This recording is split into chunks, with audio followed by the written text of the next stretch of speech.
আমাৰ অসম গণ পৰিষদ দলৰ ভাতৃ সংগঠন ধৰ্মীয় সংখ্যালঘু পৰিষদৰ কেন্দ্ৰীয় কমিটিৰ উদ্যোগত আমি ষ্টেট ৱাইজ আমি এটা সংখ্যালঘু অভিৱৰ্তন পাতিবলৈ গৈ আছোঁ গুৱাহাটীত।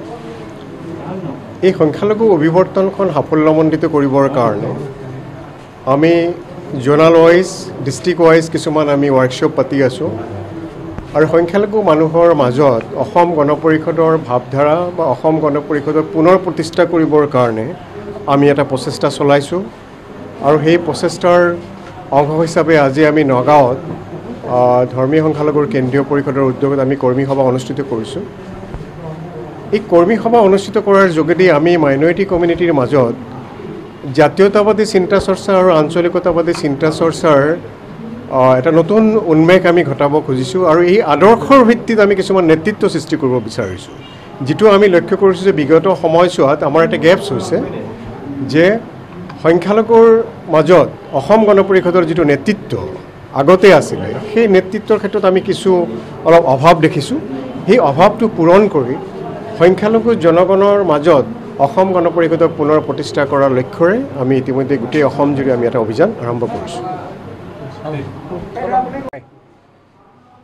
অসমত বসবাস কৰা ধৰ্মীয় সংখ্যালঘু মানুহক আমি অসম গণ পৰিষদে এটা সুস্থিৰ ৰূপত নেতৃত্ব দিব বিচাৰোঁ, যাৰ কাৰণে আজি মধ্যস্থলত অৱস্থিত নগাঁও, মৰিগাঁও, হোজাই আৰু শোণিতপুৰ জিলাৰ ধৰ্মীয় সংখ্যালঘু সংগঠনসমূহৰ লগতে সেই অঞ্চলৰ নেতৃস্থানীয় ব্যক্তি আজি এখন কৰ্মশালা আমি ইয়াত অনুষ্ঠিত কৰিছোঁ। এই কৰ্মশালাত আমি স্পষ্টভাৱে কৈছোঁ যে আমি এখন বিদেশীমুক্ত অসম বিচাৰোঁ, আমি খিলঞ্জীয়াৰ প্ৰভুত্ব থকা অসম বিচাৰোঁ, এখন অপৰাধমুক্ত অসম বিচাৰোঁ আৰু যিখন অসমত সকলো জাতি জনগোষ্ঠীৰ ধৰ্মাৱলম্বীৰ মানুহ একত্ৰিতভাৱে থাকিব পাৰে তেনেকুৱা এখন অসম বিচাৰোঁ। আমাৰ কোনো সাম্প্ৰদায়িক দৃষ্টিভংগী নাই। আমাৰ কৰ্মকৰ্তাসকল ধৰ্মীয় নিৰপেক্ষতাৰে গঠিত এটা আদৰ্শ আছে। সেই ধৰ্মীয় নিৰপেক্ষতাৰ আধাৰত আমি এখন শক্তিশালী অসম নিৰ্মাণ কৰিব বিচাৰোঁ, য'ত সকলো জাতি জনগোষ্ঠীৰ ধৰ্মাৱলম্বীৰ মানুহৰ সমমৰ্যাদা, সম অধিকাৰ আৰু সম বিকাশ তাত সম্পন্ন হয়।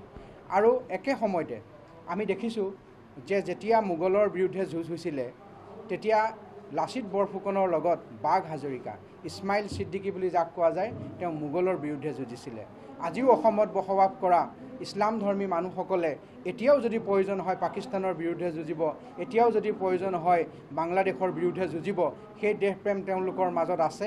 আমি সেই জাতীয় চিন্তা চৰ্চা তেওঁলোকৰ মাজত জাতীয় প্ৰেম আমি দিব বিচাৰোঁ আৰু তেওঁলোকৰ মাজতো যি অপৰাধ প্ৰৱণতা কিছু স্থানত আছে সেই অপৰাধ প্ৰৱণতাও আমি নাইকিয়া কৰিব লাগিব। এখন সুস্থিৰ সমাজ গঢ়িবৰ কাৰণে আমি এটা ধৰ্ম নিৰপেক্ষ নীতিৰে আগবাঢ়ি যাবৰ কাৰণে অসমৰ খিলঞ্জীয়া মানুহৰ প্ৰতি লগতে অসমৰ ধৰ্মীয় সংখ্যালঘু মানুহৰ প্ৰতি আমি আহ্বান ৰাখিছোঁ আৰু আমাৰ কৰ্মকৰ্তাসকলে আজি এক উপযুক্ত প্ৰশিক্ষণ লৈ কংগ্ৰেছৰ যিটো সাম্প্ৰদায়িক ৰাজনীতি, UDFৰ যিটো সাম্প্ৰদায়িক ৰাজনীতি, কংগ্ৰেছৰ ভয় ভাবুকিৰ ৰাজনীতি, সেইবিলাক নাইকিয়া কৰি পেলাই প্ৰকৃততে ধৰ্মীয় সংখ্যালঘু ইছলাম ধৰ্মী মানুহসকলক অসম গণ পৰিষদৰ জৰিয়তে সাম্প্ৰদায়িক দৃষ্টিভংগীৰে নহয় এক বৃহত্তৰ অসমীয়া জাতি হিচাপে যাতে তেওঁলোককো আমি আগবঢ়াই লৈ যাব পাৰোঁ, সেই দৃষ্টিভংগী আজি আমাৰ সভাত লৈছোঁ আৰু প্ৰত্যেকজন ধৰ্মীয় সংখ্যালঘুৰ নেতা কৰ্মীয়ে আজি সেই সংকল্প লৈছে অনাগত দিনত অসম মাতৃৰ হৈ তেওঁলোকে অসমীয়া জাতিৰ বৃহত্তৰ অংগ হৈ পেলাই কাম কৰি যাব।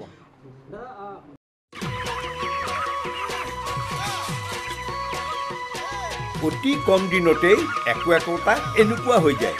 মই যে বিয়মৰ দানা খুৱাওঁ, আপোনালোকেও বিয়মৰ দানা খুৱাওক আৰু কম দিনতেই অধিক মুনাফা লাভ কৰক।